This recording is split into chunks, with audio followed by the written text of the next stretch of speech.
This is a sports catastrophe production. Hey there, ho there. It's Jeff Cutter Diamond welcoming you to another sports catastrophe on this day. And on this day, March 19th, 1966, history was being made in the NCAA tournament, where this team, Texas Western, damn it, I knew he was coming. Mr. Doubter's coming. Hello, Mr. Doubter. Texas Western. Are they not a university anymore? Let me finish. Anyway, Texas Western is not Texas Western anymore. They're called the University of Texas El Paso, or UTEP for short, home to such luminaries as, I think, Antonio Davis. I don't think so, but Antonio Davis and Tim Hardaway. So basically, Texas Western is now the UTEP. Anyway, so in 1966, this team broke a lot of barriers and all that.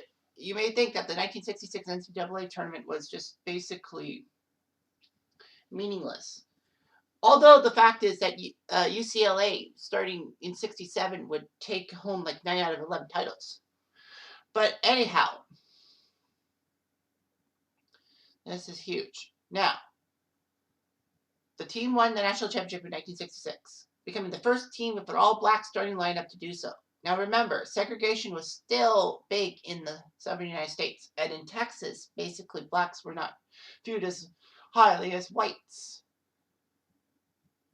UTEP beat Kentucky, who actually who did not have a black player on their team until 1969, winning by a score of 72-65 in the historic championship game March 19, 1966. They ended up, the tournament was at the University of Maryland campus in College Park. The team was inducted into the Naismith Hall of Fame in 2007 and had the tournament book called Glory Road. These were the main players: Jerry Armstrong, Austin Artis, Louis Bourdon, Willie Cager, Harry Flournoy, Bobby Joe Hill, David Lattin, Dick Myers, Dave Palacio, Togo Rayleigh, Neville Shedd, and Willie Worsley. There were a lot of issues because of the basketball team, because of the race and all that.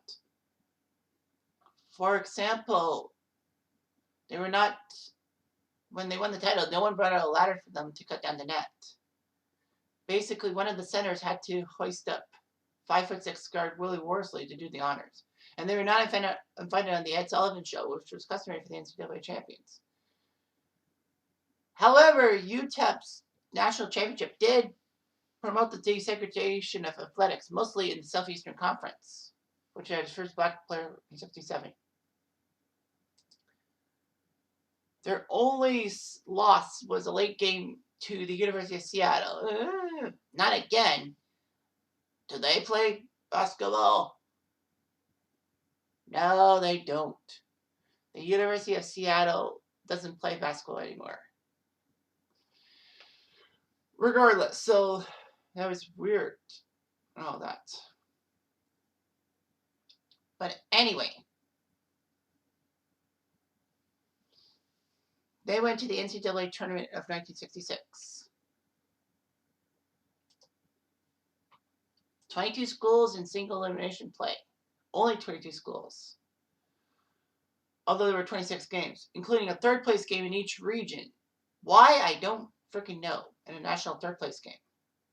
Well, the third place game, of course, was taken out in 1981. But anyway, as we all know, UTEP beat Kentucky in the final 72-65. Coach Haskins started 5 black players for the first time in championship history, although the most outstanding player was Utah's Jerry Chambers. And Glory Road in 2006 was based on that story. So anyway,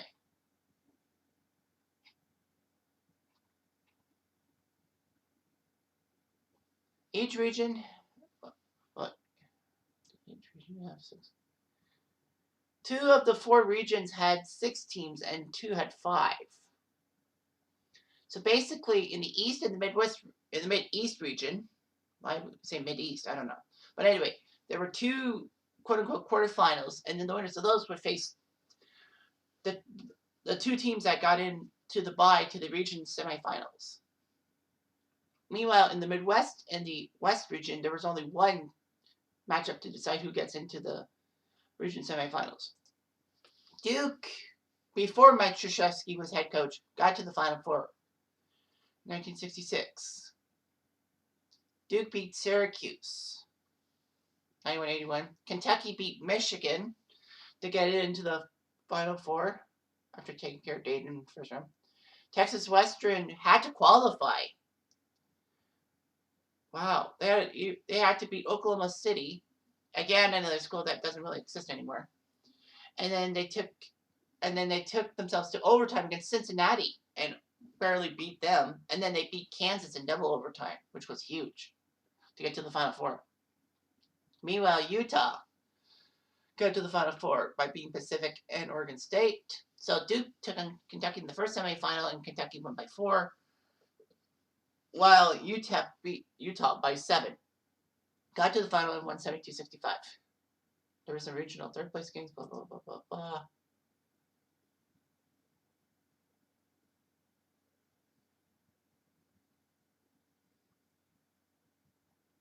So yeah, people don't remember this, about the fact that, this 1966 championship desegregated college basketball for all. And, it's happiness all around because, it proves that blacks and whites do belong on the same basketball court in the Deep South. And it brought some powerful players in play. Never forget UTEP, 1966, because they taught us all a lesson in manners. I'm Jeff Diamond. Adieu.